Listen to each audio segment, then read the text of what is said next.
You better love me again.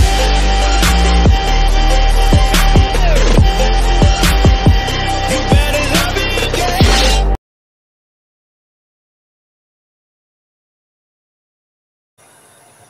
Halo teman-teman, apa kabar semuanya? Semoga Anda sekalian kabar baik ya. Amin ya rabbal alamin. Bertemu lagi dengan saya di channel Sahabat GB. Kali ini saya akan membahas jika kita sedang kewalahan, kita harus tetap tenang dan harus tetap fokus agar pekerjaan kita bisa terselesaikan dengan baik dan tuntas. Tapi sebelum itu, jangan lupa klik subscribe dulu ya, yang warna merah itu teman-teman ya. Ya, terima kasih. Oke teman-teman, yang pertama kita membuat planning ya, atau perencanaan dalam suatu hari agar kita bisa menyelesaikan pekerjaan tersebut dengan tuntas. Meskipun planningnya tidak sedetail dan serumit seperti mungkin orang-orang penting, akan tetapi kita buat planning yang sederhana mungkin dengan menulis di kertas apa aja pekerjaan hari ini yang harus kita selesaikan, apa saja acara hari ini yang harus kita laksanakan, sehingga semua bisa berjalan seperti apa yang kita harapkan. Jika kita sudah membuat planning, setidaknya planning yang sederhana ditulis di kertas, kita bisa melihat sewaktu-waktu kita blank atau kita lupa tentang acara dan kegiatan hari ini. Jadi apa yang bisa menjadi rutinitas kita ya kita kerjakan setiap harinya.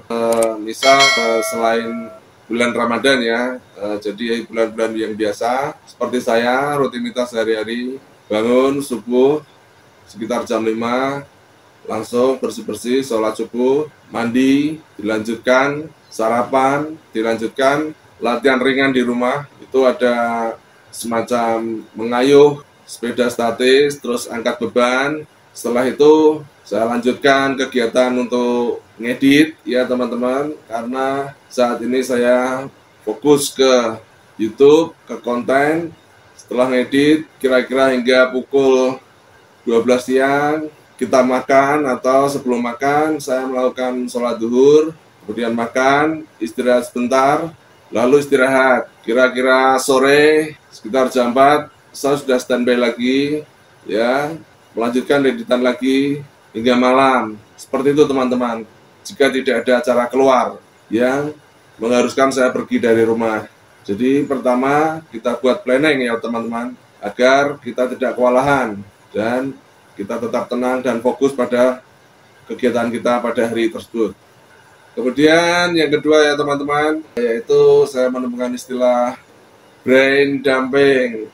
Brain dumping itu semacam mengeluarkan apa yang ada di otak kita pindahkan ke tempat lain, dalam arti semacam seandainya kita menemukan ide-ide yang penting, langsung kita tulis, kita keluarkan, kita tulis dalam buku atau buku catatan kecil agar ide penting tersebut tidak terlupakan.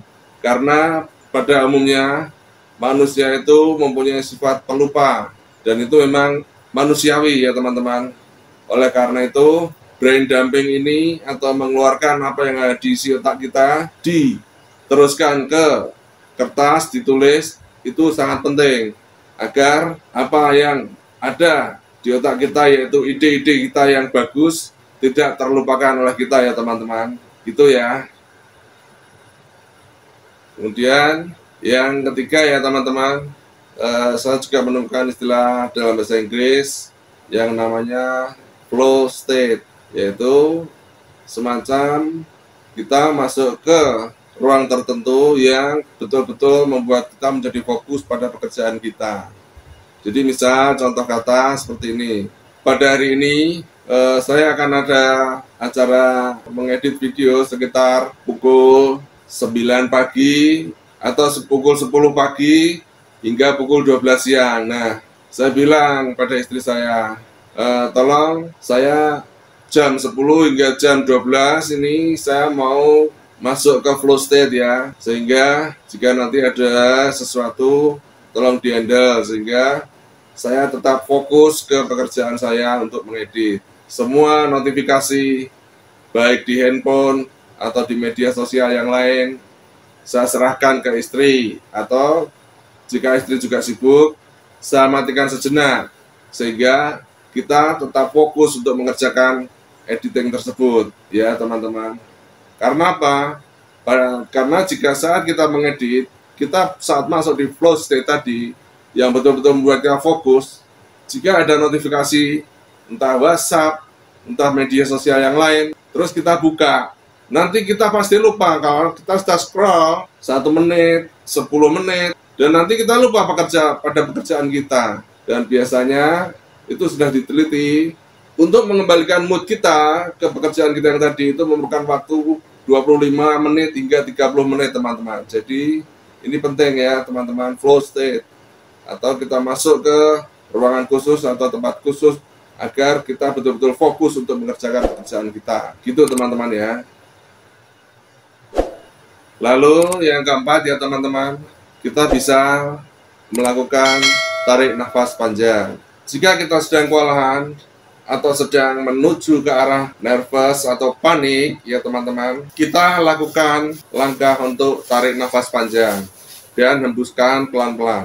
Karena jika kita bernafas yang cepat atau istilahnya hiperventilasi, maka itu akan semakin memacu kita untuk menjadi lebih panik. Dan jika kita menjadi lebih panik, maka pekerjaan kita pasti akan semakin buyar karena kita tidak menjadi fokus. Gitu ya teman-teman. Jangan lupa, jika Anda mulai kewalahan tentang suatu hal, cobalah untuk menarik nafas panjang. Keluarkan pelan-pelan, atur nafas, sehingga nanti Anda bisa kembali fokus ke pekerjaan Anda agar Anda tidak menjadi buyar pikirannya ya. Gitu ya teman-teman. Kemudian yang kelima ya teman-teman, kita harus sebisa mungkin fokus pada hal-hal yang positif. Karena apa? Karena jika kita sedang panik atau sedang kewalahan dan ditambah memikirkan hal-hal yang negatif, pasti akan semakin kacau. Misalnya seperti ini teman-teman ya. Kalau ada pekerjaan sekolah dan di deadline besok harus dikumpulkan, sedangkan kita belum mendapatkan bahan-bahannya, kita jangan berpikir negatif. Aduh bagaimana ini? Kok nggak dapat bahannya? Bagaimana ini? Jamnya udah mepet. Bagaimana ini? Sudah malam. Jangan seperti itu teman-teman. Usahakan berpikir positif. Pasti setelah ini aku dapat bahan. Dan pasti setelah ini PR-nya aku kerjakan. Dan setelah ini aku selesai mengerjakan pekerjaan sekolah tersebut. Begitu ya teman-teman. Sehingga jauhkan pikiran atau hal-hal negatif yang ada di kepala kita pada saat panik. Sehingga kita tidak semakin panik teman-teman. Gitu ya teman-teman. Jadi saya pernah mengalaminya ya teman-teman, hal-hal semacam ini. Jadi saya menjalani sendiri, mengalami sendiri karena pernah terjadi dalam kehidupan saya. Sehingga saya bisa berbicara seperti ini, yaitu beberapa langkah atau beberapa contoh tindakan agar kita tetap tenang dan fokus jika kita menghadapi masalah dan sedang kalut atau panik atau kewalahan ya teman-teman. Oke, kiranya cukup sampai sini dulu teman-teman ya konten kali ini. Dan jangan lupa teman-teman yang belum subscribe, saya tunggu subscribe-nya. Patuhi terus protokol kesehatan ya teman-teman. Salam sehat selalu. Sampai jumpa.